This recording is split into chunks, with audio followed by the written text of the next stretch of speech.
Hello everybody, welcome to my channel. My name is Chris. I hope you like sunflowers because that's what we've got in today's video. Because I don't know what it is about the yellow in the sunflowers, but I'm really digging it for fall this year. So at the end of the video, don't forget to leave me a comment. Let me know which of these crafts was your favorite. And also don't forget to hit that like button. Don't forget to hit that subscribe button because I would love to have you part of my DIY family. And with all that being said, let's begin. I had picked up this watering can from an estate sale, and I'm going to go ahead and take some alcohol and clean it all up, make sure I've got my fingerprint residue all pulled up. I can go ahead and use the Paint Couture 2-in-1 primer. And I am going to just apply one coat of this primer all the way around.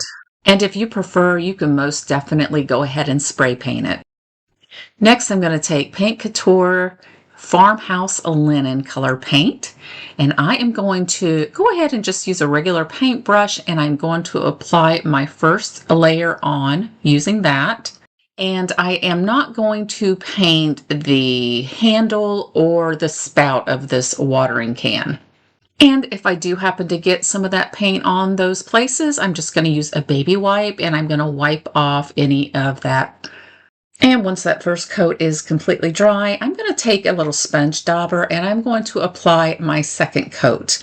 And I am doing this just to eliminate streaking, and I don't mind if it has a little bit of a textured appearance, but you do you. And because waiting for paint to dry is like watching a pot of water boil, I'm going to use my heat gun to dry it down. Next, I just uploaded some sunflowers from Creative Fabrica. I will have the link for these sunflowers in the description box. And then I just laid them out using Canva to kind of create me just a whole page of sunflowers because I hate to waste paper. And then I am going to just trim out the sections that I want. These sections right here are kind of like a border section. So I'm going to also in between kind of use my water pen. I don't want any sharp edges. I was going for a flawless look when I laid it down, but you'll see that doesn't quite happen. The bottom I didn't care about because it's going to be wrapping around the bottom of our watering can, so it doesn't really make a difference if that's straight or not. I do use that watering pen just to kind of go around the edges that I don't want so sharp, thinking that, you know, when I lay it down, it's gonna kind of blend into my paint a little bit better. But in order to do this, I just, like I said, use the pen, go around the edges, and then I'll just tear it off. And once I get that last bit off on the one side, I'm just going to lay it down, kind of see how it fits.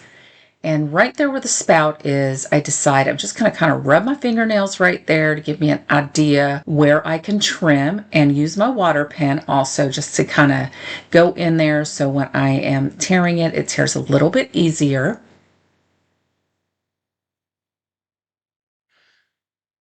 And pretty much what I'm doing is I'm just making a slit so my paper can fit around that spout.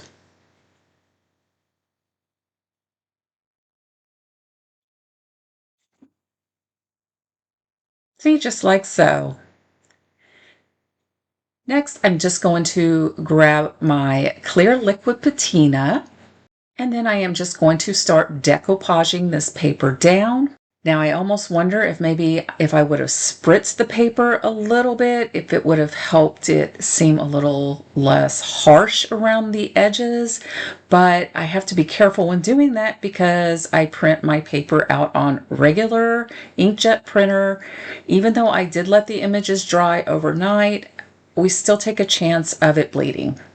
So I'm just going to pursue on using my paintbrush and clear liquid patina, and we are going to get this piece all the way down. Now, in order to make sure I get those air bubbles out and I get this paper nice and smooth, I am going to grab a piece of cling wrap, crumble it up, and I use that to push into the paper. That way I don't take a chance that I'm going to tear that paper. And I will just do this method until I am completely finished with this side. Then I will go around the edges just to make sure there's no loose paper that doesn't have any adhesion. And I'll just, kind of work my paintbrush up under there with that clear liquid patina and then tap it down with my cling wrap. All right, and I will repeat this for the other side. And once I've got that side completed on there, I'm going to go around our paper and I am going to seal it in. Now look at the harsh edge on the top there. That's what I'm not liking. So I'm going to grab some Folk Art Raw Sienna, and this is in the matte, and then I'm just going to go around the bottom rim there, and I am just going to use a little chippy brush and just pounce that around that rim. And I am going for a faux rust look. I'm also going to go around the handles. At first, I was just going to do around, where the handle met the pot itself, but later on, I bring it up a little bit more. And then I'm going to grab some ground cinnamon. I'm going to use the same brush. I'm going to dip my brush with the wet paint on it into the cinnamon, and I am just going to pounce that cinnamon all over my wet paint. Now you can also take some decoupage medium, like some Mod Podge, and you can brush that over the raw sienna color and then put your cinnamon on that. That is actually what I eventually resort to doing because it was a little bit easier. All right, so I'm going to grab a little larger chippy brush, and where those harsh lines are, I am just going to kind of outline it.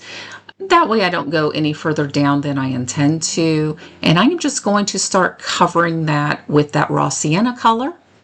And if you don't like this look and you want a little cleaner of a transition with that paper, maybe try to print it on some tissue paper, because tissue paper is going to be thinner and that will probably just blend in a little bit better. And then once I get that paint on there, I'm going to do the same process with the cinnamon, just kind of pounce it everywhere. And then this is where I'm going to take some Mod Podge and I am going to wipe it over that paint.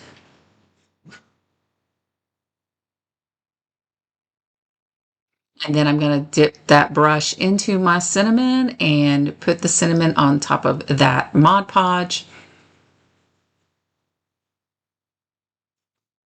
And I did put my Mod Podge in a separate bowl. That way I didn't have to get cinnamon in my jar of Mod Podge.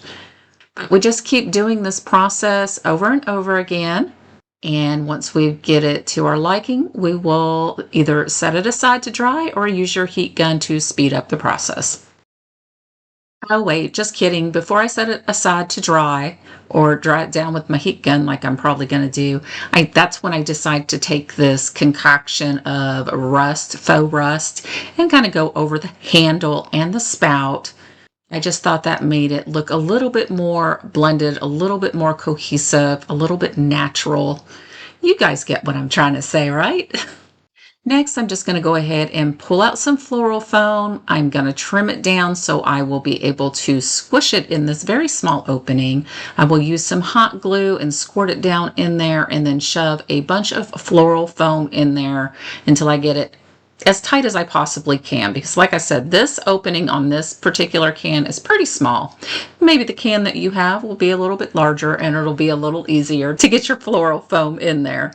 Once I've got that foam in there, I'm going to take some Spanish moss and I'm just going to go ahead and I'm going to shove that on in there. I did go ahead and put some hot glue down before I put that Spanish moss in there, just to make sure it is held. I'm going to trim it just a little bit, any of those excessive flyaways. And then I did pick up some floral this year from Hobby Lobby. They have some beautiful sunflower florals there. And I am just going to pick out what I want. I'm going to trim it up. And once I get my florals in there, I've got one of these tags. This was made by Lisa by Designs. She is on Whatnot, and I bought some tags from her, and she did a really good job. But I'm just going to tie this at one end of the handle so it can hang down, and then this project will be complete, and you'll see the finale at the end. Now let's move on to craft number 2. Now I bought this birdhouse on Whatnot. You could probably find one in a craft store. You could probably find one in a thrift store. I'm just going to give it a good sanding to smooth it out. I'm going to flip it over, and on the bottom, I'm just going to draw me out an X. I'm going to draw that from one corner to the other corner and repeat that, and then the center of the X is center of our box. Just an easier way to find center. Then I'm going to use my little drill gun, and I'm going to drill me a hole. And then I have this little spindle piece here, just a scrap piece of wood. I'm going to drill a hole in the center, and then I'm going to use some dowel screws. I did pick mine up from Lowe's, but I'm going to put one of those dowel screws into my gun, and then I'm going to screw it into the little spindle piece.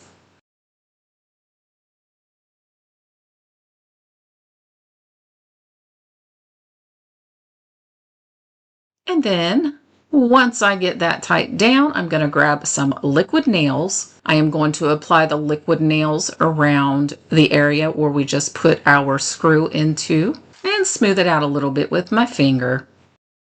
And then I am going to hand screw that into the bottom of our birdhouse. I will get that as tight as I possibly can. I'm going to wipe away any of that excess glue. And to me, this was just an easy way to get a nice sturdy base on there. Next, I am going to grab the color casement, and this is in Fusion Paint. And I am going to completely cover my birdhouse with one coat. And then I am going to take a sander, and I'm just going to go around the edges, and I am going to sand off that paint. That way, if I decide to distress the second color and I want the wood to show through, it's just going to be easier to get to that wood. And I would just randomly pick where I would want some distressing in case that's what I decide to do. Now I'm going to grab my Folk Art Crackle Medium, and I am going to brush that all over my birdhouse.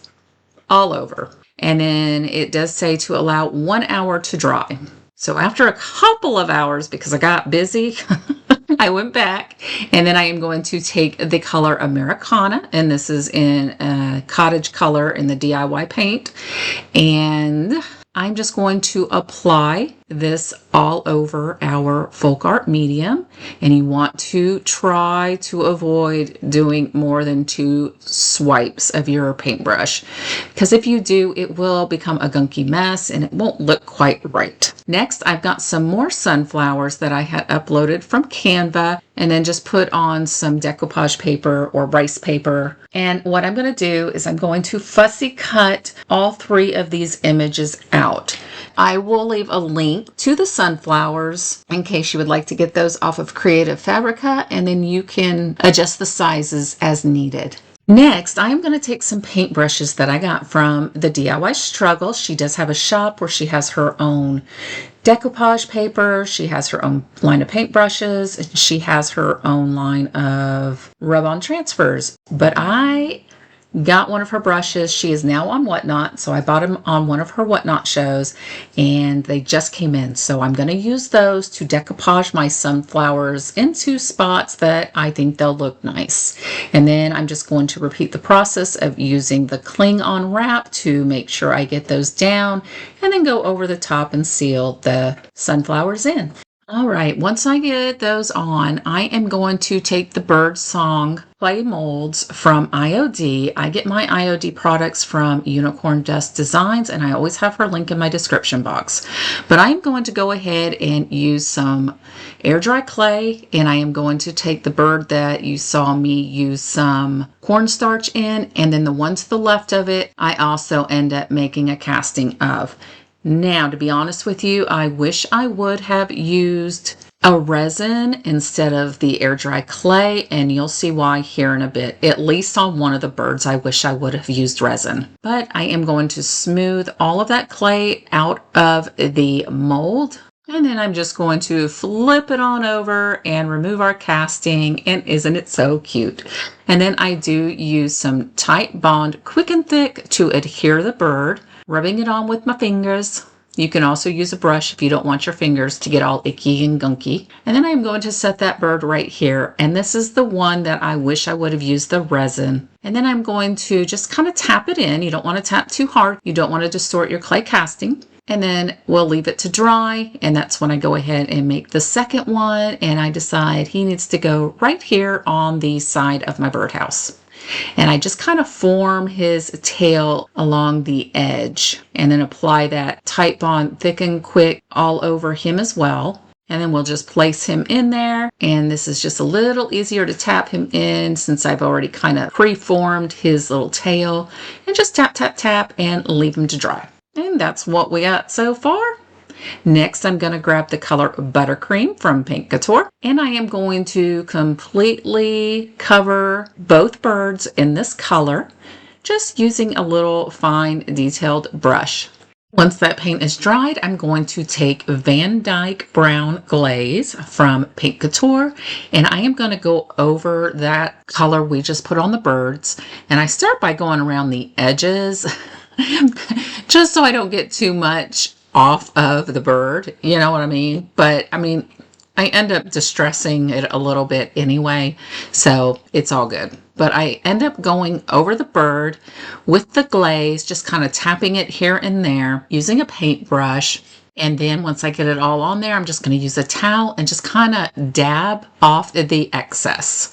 Next, I am going to use the color Shipwrecked Wax from DIY Paint, and I am going to go over spots of that bird that I want to have some color in the bird. So I tend to focus a little bit on the wings especially. I am going to use a baby wipe to blot off the excess and then kind of smooth around the edges to kind of make it blend into that brownish color a little bit better. And I will do this until I'm happy with it. And I do this procedure on both birds.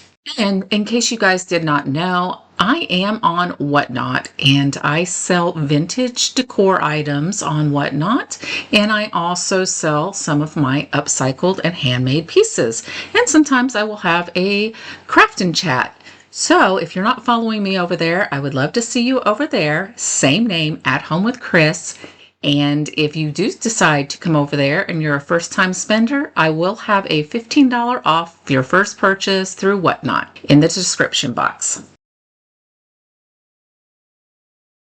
All right, next I'm going to grab light brown sugar antiquing glaze from Pink Couture and a paintbrush, and I'm just going to apply that all over the birdhouse. And yes, I probably could have used a larger paintbrush for this, but I didn't. I'm still a little leery on how fast the glaze dries down, but I had a lot of working time, so I think I could have used a larger brush for sure. But once I get it on there and completely covered, I will then take my little baby wipe and I just kind of like dab it off. I don't want to take it all off because we did use that paint that has a sealer in it, so it makes it really easy for me to wipe back this glaze. I'm going to go around the top as well over our sunflower pictures, and then when I did this, my bird beak broke off. That's why resin would have been the better call for this bird right here. I did try to glue back on his nose, but my clay was still wet. I painted it when it was wet. So this was not working out, and I just decided to grab me some glaze, dot over where you could see the white clay just to kind of disguise it. So he has a little stubby beak in the end. And I don't know what happened to my footage, but once I get done playing with him, I do shove some Spanish moss into the little bird hole opening. And that moss does cover his little distorted beak, so no big deal. Now let's move on to craft number 3. All right, so I've got one of these little cutting boards. I picked this up years ago from Hobby Lobby. It was in their fall. It was when fall went on clearance one year. And a long time ago, I was going to do something with it. And well, I figured for this project, I could use it. So I just sanded down what I had on there. And I am going to take the color Layered Chocolate from DIY Paint, and I am going to give it one complete layer. And I only had to do one coat. I'm going to cover the front, sides, and the back. And once I got that coat all dried up, I am once again going to take my Folk Art Crackle Medium, and I am going to put a layer of that all over as well. Front and the sides is where I start. I use my heat gun to dry it down a little bit quicker. And then I'm going to use the color Basil from Paint Couture. I thought this would be a pretty green fall color, and I am not disappointed. So I start by putting my paint on the side that I've got the Folk Art Medium. I'll dry it down with my heat gun. And once I get that one side done, I will flip it over and repeat the process for the second side. Now, on one side, I didn't get a lot of crackles. Don't do this. Whatever you do, do not do this. Do not put another coat of paint on top of your dry paint and think you're going to get more crackle, because you are not. So I'm just going to use a little piece of sandpaper, and I am also going to use just a little scraper and try to achieve some of that chippiness look. Next, I have got some rub-on transfers from TDS. I will have her link in my description box if you're interested as well. And I am trying these out for the very first time. Like I said, she now is on Whatnot, and I decided to give them a shot. I've been wanting to try them for a while, but I'm going to take this lantern with the sunflowers around it, and I am going to tear off the backing after I've trimmed it out and place it right in the center of my little cutting board here. She does supply you with a little plastic that looks like a credit card, but it's plastic. And I'm just going to rub. And I'm going to use the same technique I use with my IOD transfers by pulling up one edge and lifting as I'm rubbing until I get that transfer sheet completely off. And then once I get the transfer sheet off, she does suggest you use either a soft cloth or your fingertips, and that's what I do here, just to make sure that transfer is completely down. And then I thought there was just too much empty space. There were a few leaves in this transfer book, or on this transfer sheet, and so I just grabbed a couple of leaves. I'm going to fill in a couple of dead spots there. And then I am going to apply a coat of clear liquid patina all over my transfer to make sure that is nice and sealed in. Next, I grabbed some ribbon that I had picked up from Hobby Lobby. This is not a wire ribbon, it's just regular ribbon, and I'm going to make just a little easy bow using some jute twine to tie down the center.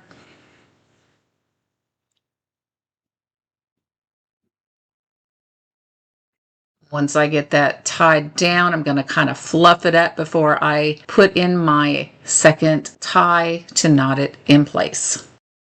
And I'm just going to set it there, kind of straighten out the tails, see how long I want it, and trim my tails off. And I just trim them off at an angle. I just thought that gave it a prettier appearance.